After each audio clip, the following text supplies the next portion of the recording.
Fingers were the first thing I found. Not a face, not a sound. Fingers, curled the way a child curls them in sleep, reaching for something no longer there. Blue already at the tips, but not the blue of death. Something else in them, something that had not made its decision yet. I know dead. I have known dead since I was 14 years old, and I have seen it in many forms, in summer and in deep winter, and in the space between, and those fingers had not made their decision. I kept digging. My name is Charging Elk. My grandfather gave me that name after a dream. And you can decide what you want about that, but the name has held for 63 years so far, and I see no reason to argue with it. I am 63 years old. I have led men. I have made decisions that cost lives, and I have lived with that in the particular way you live with it, which is to say not comfortably, not cleanly, but you live with it, because the alternative is not living, and I have not been ready for that yet. I have buried a wife. Her name was Wiching Youngna, Little Bird, and she died of a fever when our son was 3 years old. I buried our son 8 years ago. He was 22. A fight he didn't start and couldn't finish. I don't speak about that at length. By the time of the Avalanche, I had been a man who mostly kept his own company for a long time. Not unfriendly, just used to the particular quiet of a man who has run out of the people he was closest to. My sister was still alive and is still alive now, and she has always been my anchor, but even with her, I was not what you would call communicative. I said what needed saying. I left out the rest. I had not spoken to anyone except my horse for 11 days before the day of the slide, and as I said, he was not a talkative animal. His name was Shunka Chikala, which means his tag because he's a small favored colt that everyone said would not amount to much, and because I have always been drawn to things that everyone says will not amount to much. The avalanche came down Wongbli Wichasha, Eagle Man's Ridge, which the Americans have written on their maps as something else, something that means nothing to anyone who ever lived near it. The ridge runs northwest to southeast, along the back slope of a long valley. In winter, the north face holds snow the way a cup holds water. It doesn't take much, a warm day followed by a hard freeze, or the weight just growing on itself.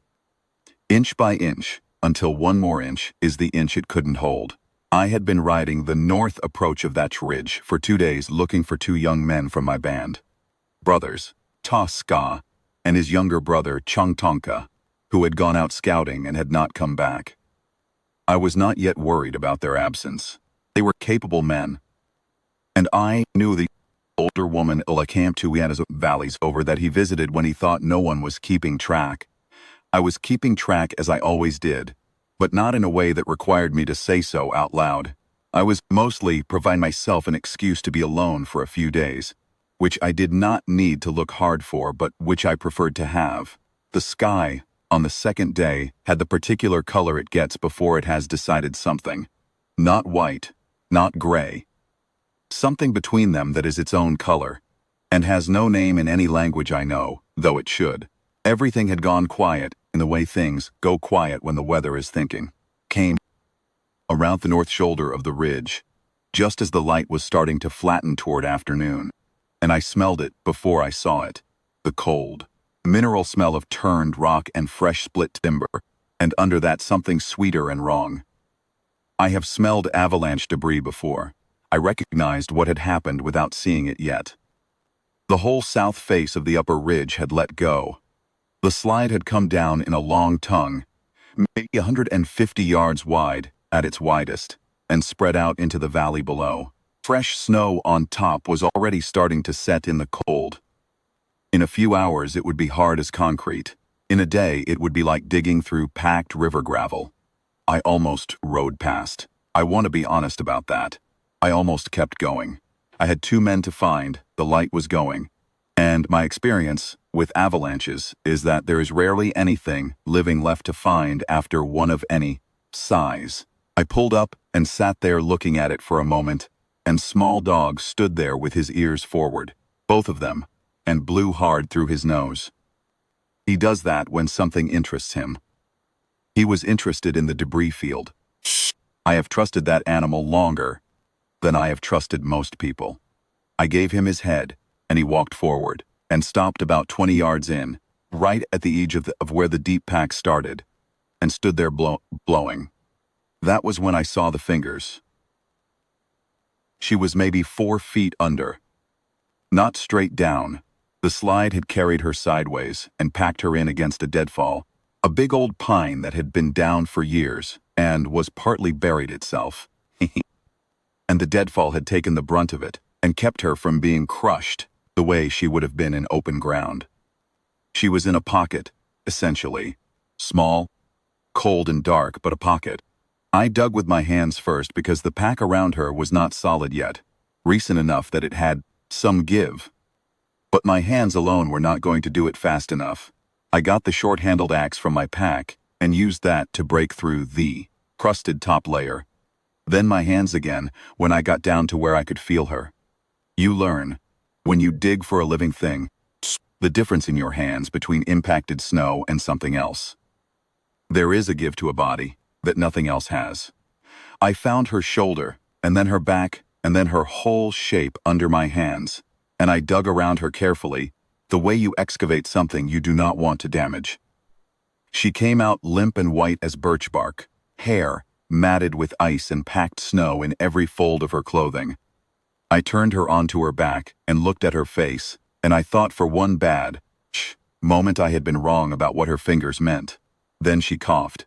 Just once, a hard, surprised sound, like a sleeper coughing in the night, and then she was breathing.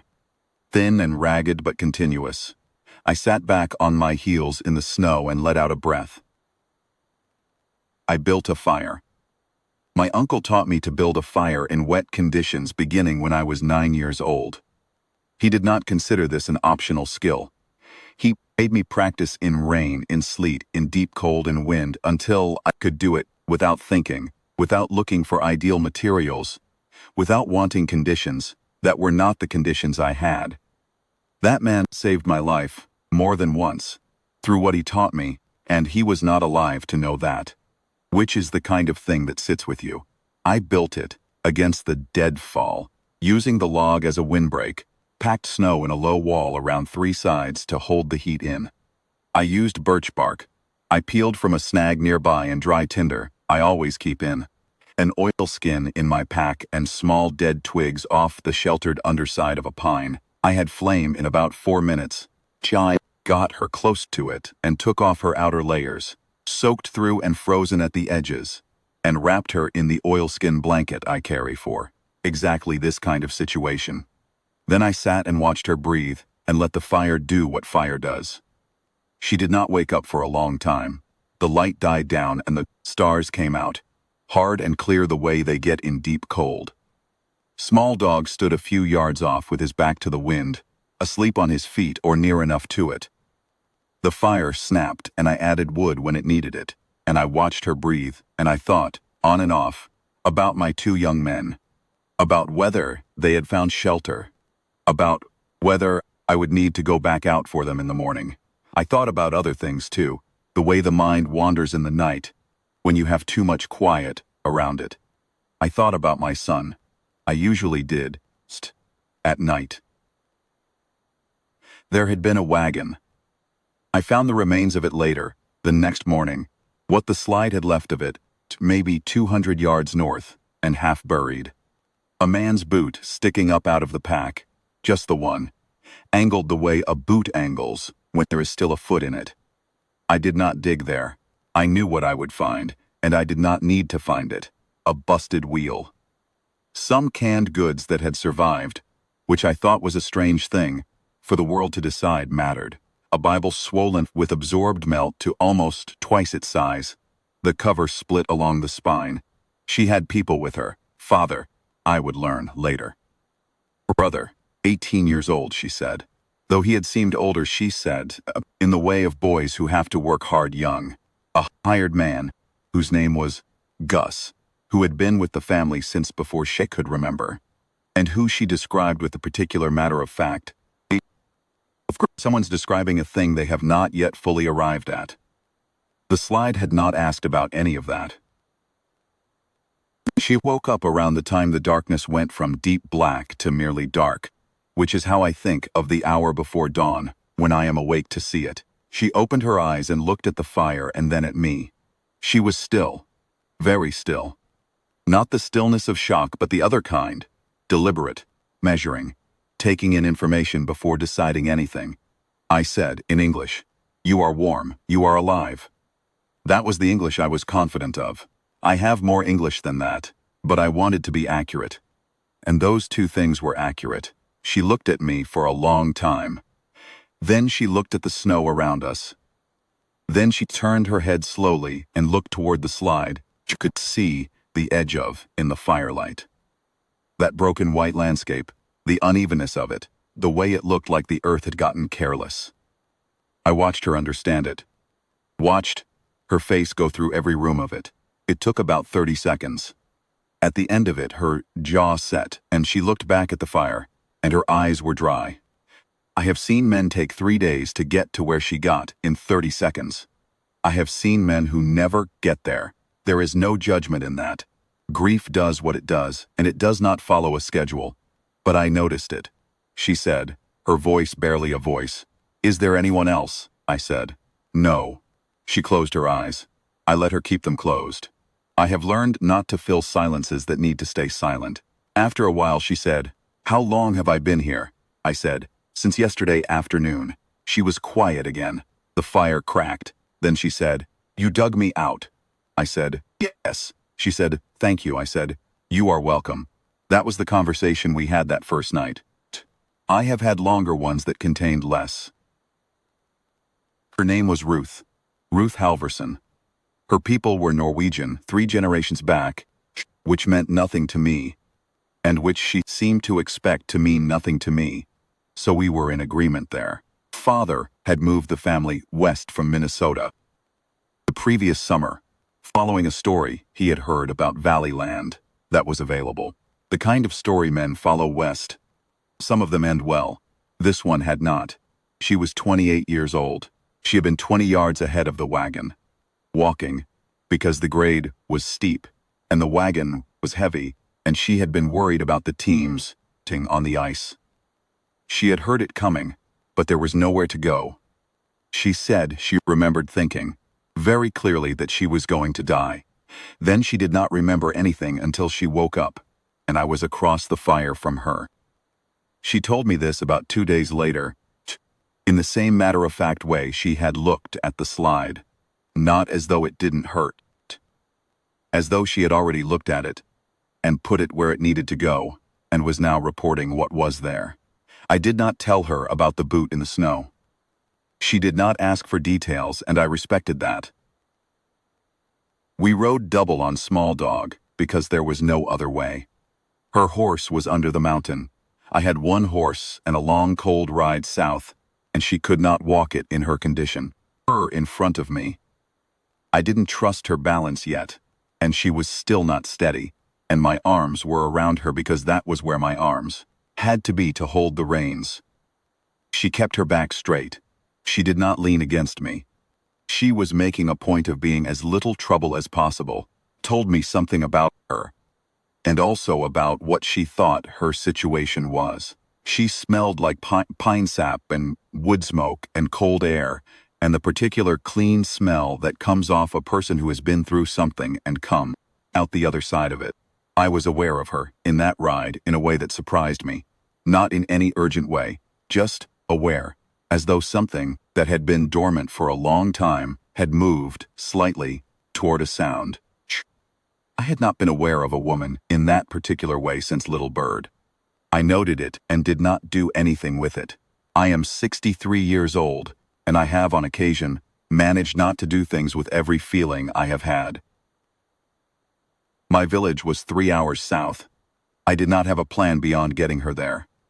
On the way, I thought about what I was doing and what I would do next. She had no one in the territory. She had no money that I knew of. Whatever had been on the wagon was buried or scattered. She had the clothes she was wearing and the small package she'd had her back when she was walking ahead of the wagon, which contained some basic provisions, a folding knife, and a small box of what I later learned were her mother's recipes. Handwritten, the pages already soft from handling. I thought about taking her to the nearest white settlement, which was a trading post about 20 miles west. I thought about what that would look like, a Lakota man arriving with a white woman in a bad shape. No explanation that would satisfy anyone, leaving her in a place where she had no money, and no name, and no connection to anyone. I have seen what happens to women in that particular nowhere. I am not a man who has ever been comfortable looking at a thing and then pretending he did not see it. So I did not take her to the trading post. I took her home instead, and decided I would figure the rest out when I knew more. My sister's name is Tatewin, Wind Woman. She came out of the lodge when we rode in. She took one look at Ruth and one look at me, and she did not say a single word about the situation. She pointed at the lodge. She pointed at the fire inside. She pointed at a place near the fire where she wanted Ruth to sit. Ruth sat there. My sister gave her food and a blanket, and spoke to her in Lakota at moderate volume, and the confidence of someone who considers language a minor obstacle. I said to my sister in Lakota. She doesn't speak, my sister said. She understands more than you think. People always do. I thought about that later. It turned out to be true. The first week Ruth slept a lot, which was the right thing to do. When she was awake, she sat near the fire and watched. I have said already that she paid attention. But I want to be specific about what I mean. She did not watch in the way that some visitors watch. Cataloging, comparing, filing things away to have an opinion about later. She watched in the way of someone trying to understand a thing for its own sake. Learning the pattern of it. Figuring out what the rules were and why. On the fourth day, she helped my sister with the cooking, without being asked. She had watched how it was done for 3 days, and on the fourth day, she just came and did it. Made mistakes, she acknowledged, with a small gesture. That meant she understood. She had made a mistake and was correcting it. My sister nodded and showed her the right way, and that was that. On the 6th day, she asked me, in English, 'cause that was what we had, whether there was work she could do that would be useful to the camp generally, not just inside the lodge. I looked at her. She said, "I don't want to be a burden." I said, "I know you can." I said it because I had already seen that it was true. I thought she needed to hear it. Said plainly. She had the look of a woman who had been worrying about that particular question for days. She started learning Lakota in the 2nd week, not because anyone asked her to. I had not asked her to. My sister had not asked her to. But because she was watching and listening, and the words were there. And she is the kind of person who collects things she finds useful. The vocabulary came first, the way it does, and then slowly the shapes of sentences, which are nothing like what she was used to, and then something that began to sound like actual speech. My sister helped her without drawing attention to helping her, which is a skill not everyone has. By the end of the 1st month, she could manage a basic exchange in Lakota, and by the end of the 2nd, she could say most of what she needed to say, even if she said some of it with a Norwegian English accent that took some getting used to. The children in the camp liked her. Children are honest about these things. She was not uncertain around them the way some adults are. Eno did not talk to them in a high voice, or treat them as though they were made of something fragile. She talked to them the way she talked to everyone else. Directly, paying attention, not condescending. The children registered this and liked her for it. I want to be careful and honest about the middle of this story, because it was not clean. Nothing about it was clean. She was grieving. That is a simple sentence for a thing that isn't simple. She grieved her father and her brother and Gus, in a way that was contained and private and that she did not put on other people. I saw the edges of it sometimes. The way she would go still for a moment, looking at nothing, then come back. The way her jaw set sometimes for no visible reason. She was carrying weight, and she did not ask anyone to carry it for her, which I respected, and which also if I am being fully honest, concerned me. The grief you contain entirely is the grief that has nowhere to go. I was not in a position to tell her that, because I had done the same thing for 2 years, with my son's death, and was still doing it. I suppose two people can be made from the same fault and still not see it in each other right away. In the spring, she went to the site of the slide. I had told her where it was, more or less, when she asked. She went alone. She asked me not to come with her, and I respected that too. She was gone for most of a day. When she came back, she had some wildflowers that had come up at the edge of the debris field. The first ones of the year, small and pale yellow. She put them in a cup of water inside the lodge and did not say anything about them, and nobody asked. That was March, or what we would call March. The time when the ice on the creek starts to think about moving. There are things I can tell you about her that year, and things that are not mine to tell. What is mine? I watched her earn her place. Not form it, earn it. There is a difference, and the people around me know the difference and hold it strictly. She did not try to become something she was not. She did not pretend the situation was other than it was. She worked, and she was honest, and she was consistent, and when she made errors in understanding, cultural, linguistic, practical, she accepted the correction without making it into a scene. There are people who come among a people not their own and try to disappear into it, thinking that is respect. And there are people who hold so tightly to where they came from that they cannot reach for anything new. She did neither. She remained herself, that straight back, that direct look, jaw, that set when it needed to set. But she made herself permeable to the life around her, let it into her, let it change her in the ways it changed her. My sister said to me one evening, when Ruth was not in earshot, "She is not afraid," I said. "No," my sister said. "That is the most important thing." What I was doing that year, underneath all of it, was watching her, without admitting to myself that I was watching her. I was 62 years old, and I had buried a wife and a son, and I had spent 2 years getting used to the idea that I was going to end alone, and not minding that. Or telling myself I didn't mind it. There is a kind of loneliness that becomes familiar enough that you mistake it for difference. She did not ask anything of me. That is the strange truth of it. She made no claim on my attention, asked for no particular closeness, did not maneuver. She was simply there, living her life, doing her work, becoming part of the fabric of the place, and I kept finding her in my peripheral vision. The night I have already told you about, late spring, near a year after the avalanche, when I was sitting outside and she came and sat beside me without asking, that was not the first time I had been aware of her. It was the first time I admitted it. I was sitting there because I could not sleep.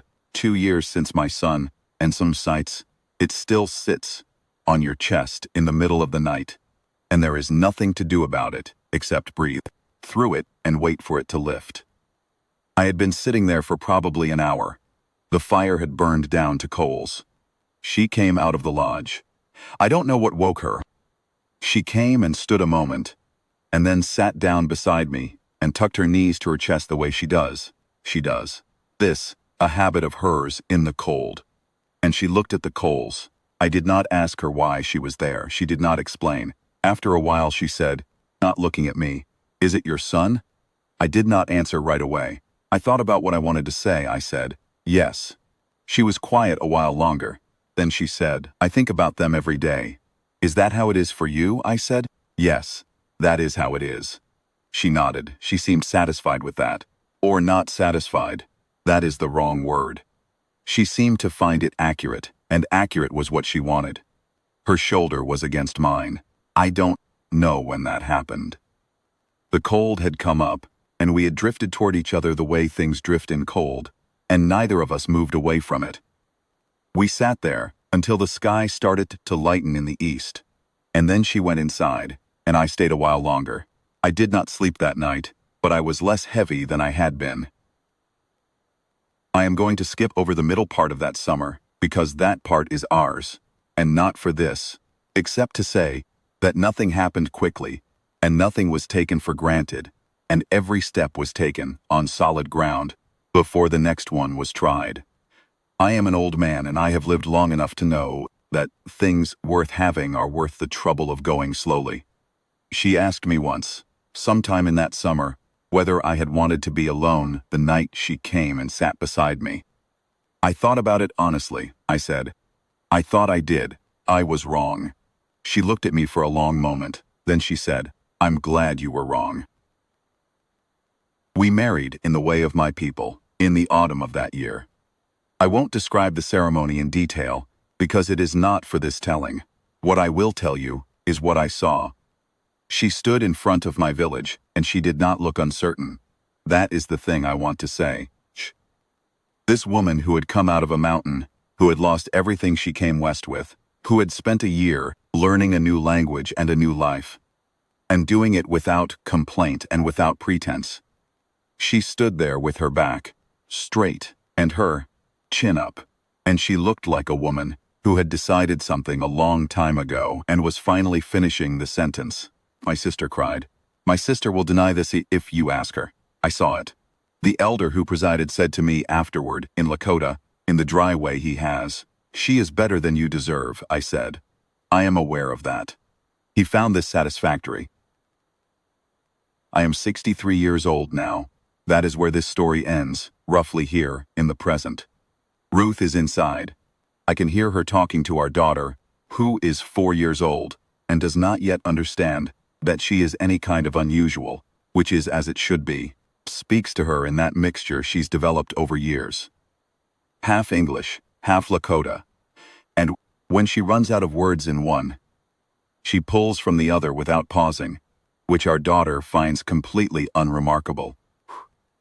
Our daughter is going to be the kind of person who does not find things unremarkable that other people find remarkable, and this already gives me complicated feelings of pride and preemptive worry.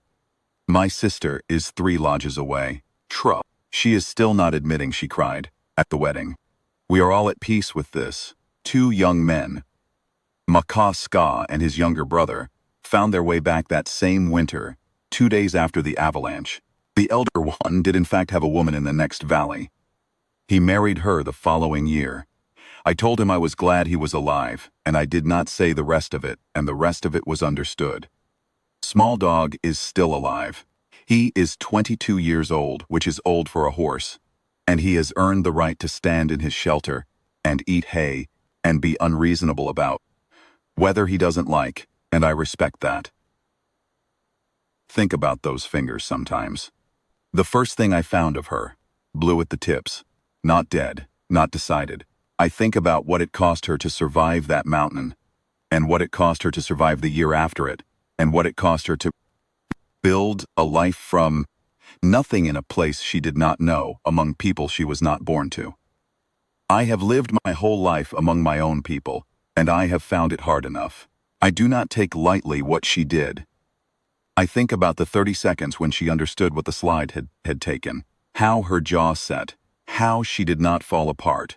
I dug her out of that snow, that is true, and I did it, and I would do it again without hesitation, and it cost me nothing. Some effort and some cold hands. I want to be honest about the proportion of things here. What she did was harder. The night she came and sat beside me when I could not sleep, that was not nothing.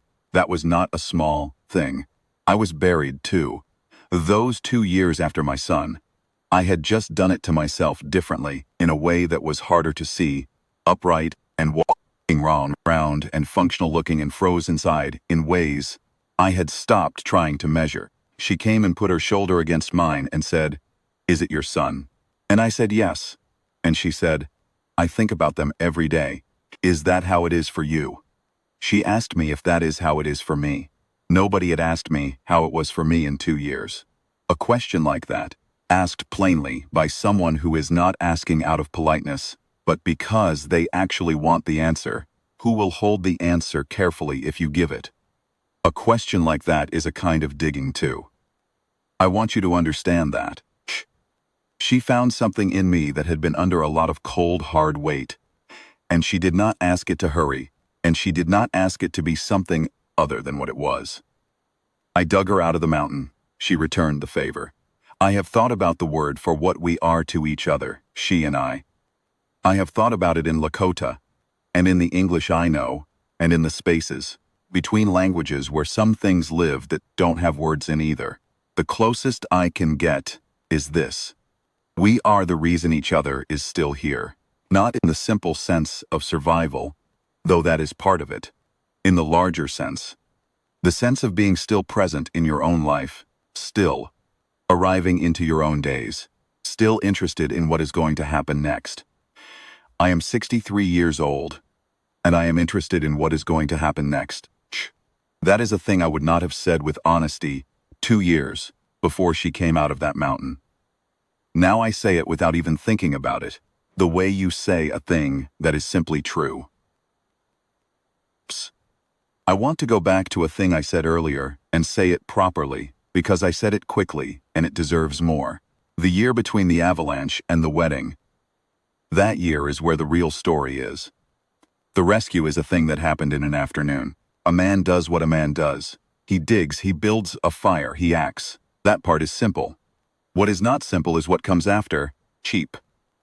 When the emergency is over and the two people are left standing in ordinary time, looking at a situation that has no name and no precedent, with nobody to consult about it, and no road that has been walked before. I want to tell you about some of that. There was a man in the camp. I will not name him, who had opinions about Ruth's presence. He was not a bad man in any essential way. He was a cautious man, which is not the same thing, and he had seen enough of what comes when the two worlds collide to be wary of anything that blurs the line. He made his opinions known to me not once but twice, in private, which I respected. He came to me directly, not around me, and I heard him out both times. The first time I said, I understand your concern. I am watching the situation. The second time I said, I have heard you. This is my decision. He accepted that. We were not close after that, but we were respectful, which is its own kind of peace. I am telling you this because it would not be honest to tell you that Ruth's year among us was without friction. It was not without friction. She was not Lakota. She was not what anyone expected. There were people who were generous to her, and there were people who were merely correct with her, and there were one or two who were neither, and she navigated all of it with the same straight back and direct eyes she brought to everything else. She came to me once and told me there had been an incident. She told me what had happened. Someone had said something unkind, plainly unkind, in a way that was meant to land, and did land. And she told me in a level voice, and then she said, I'm telling you because you should know. I am not telling you because I need you to do anything. I looked at her for a moment. Then I said, I will speak to him, she said. I asked you not to. Say, I know. I will speak to him anyway. She was quiet. Then she said, all right. I spoke to him. He was a young man. Explains some of it, but does not excuse it. I told him what I thought. I was not cruel about it, but I was clear. He was embarrassed. After that, he was not unkind to her again, and eventually he became, if not warm, then decent, which I counted as sufficient. She did not thank me for it. She didn't need to. The accounting between us does not work that way. There was a night in the middle of that summer when we talked for the first time, really. Talked, the kind of talking that costs something. We were outside late. I don't know what started it. Maybe the fact that it was dark and easier in the dark. She asked me about Little Bird. She asked carefully, giving me room to decline, which she always did. I did not decline. About Little Bird for the first time in years. Not the fact of her death, which I had talked about when it had to be talked about who she had been. The sound of her laugh, the way she argued, the way she had been fearless about certain things and fearful about others, being in a ratio that didn't follow any logic I could predict. Ruth listened, without filling the space with her own talking, which is rarer than it sounds. When I was done, she said, she sounds like someone I would have liked to know. I thought about that, I said. She would have liked you. She didn't have much patience for people who were not honest. Ruth said. That's about the best thing you could say about someone. Feed. I thought she was right. She told me about her mother that night too. Her mother had died when Ruth was 14. Not illness, not an accident. A grief that turned into something that couldn't hold a person up anymore. Ruth did not go into detail, and I did not ask for it. What she said was, I spent a long time being angry at her for leaving. Then I spent a long time being sad for her instead. Now I just miss her, she said. I think that's what getting older is. Things that used to be sharp go round. I have thought about that many times since. Things that used to be sharp go round. It is the most accurate thing I have ever heard said about grief, and I have been listening for an accurate thing to say about it for most of my life. There are 3 things that I saw that year that told me what I needed to know about who she was. The first was in early autumn, before the wedding. There was a young woman in the camp, Chongwing, who was having a difficult birth, her first child. The women were attending her. Ruth was not asked to attend. She was not a midwife, had no particular skill in that area. She asked my sister if there was anything she could do. My sister, who is practical, said, Water, keep the water coming, keep the fire fed. Ruth spent the whole of that night doing exactly that. Not inserting herself, not needing to be useful in any visible way, just making sure the things that needed to be done in the margins were done. The child was born healthy near dawn. Chongwing lived, came to the lodge, lay down on her blanket, and slept 4 hours.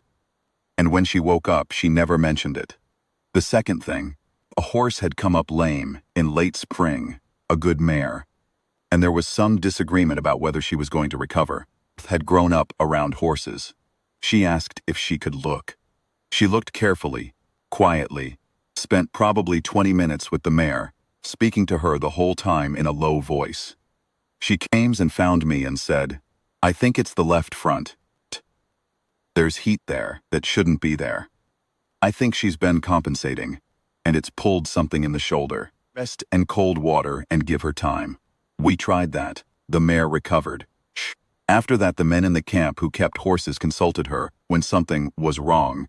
Not always, but sometimes. And she always answered as though it were the most ordinary thing, which it was by then. The third thing is smaller, and I think it is the most important.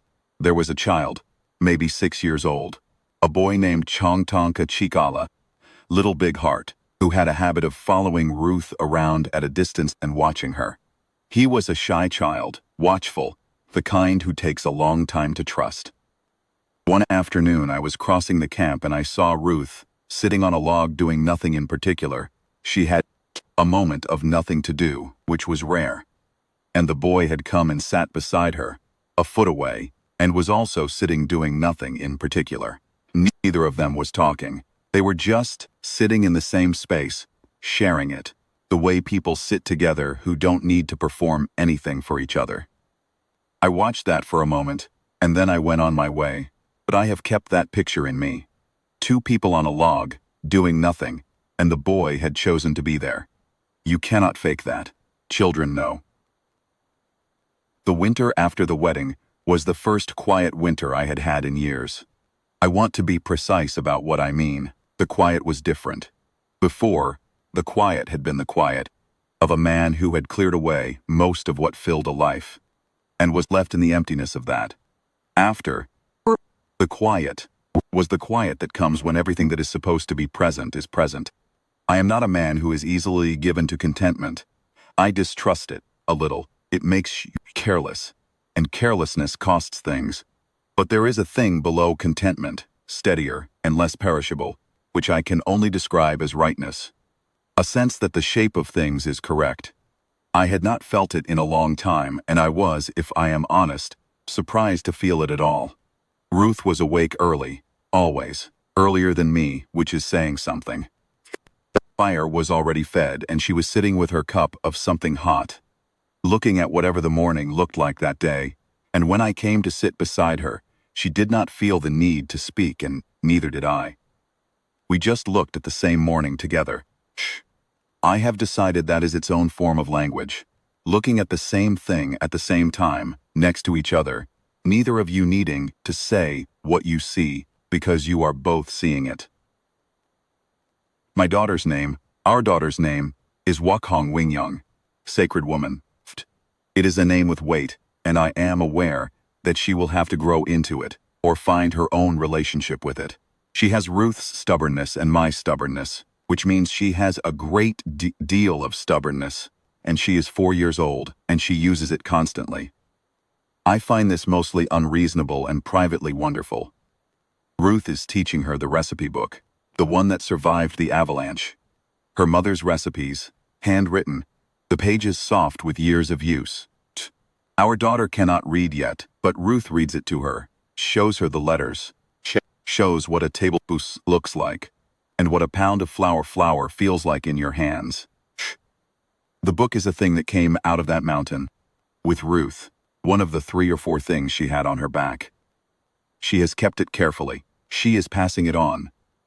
I think about what that book has survived. The cold under the mountain. The year of building a new life from nothing. The years since. And now our daughter's small hands touching the pages of it. There are things that persist. I find I am glad that some of them do. It is evening now. The light is going the particular way it goes in autumn, slow and gold. The long kind of light that makes everything look like. It has been here a long time and plans to stay. Ruth has come to the door of the lodge and is looking out at the same light I am looking at. She has our daughter on her hip. The girl is looking at something in the distance with great seriousness. The 4-year-olds look at things, sees me watching, and she tips her chin up a little. That is a thing she does.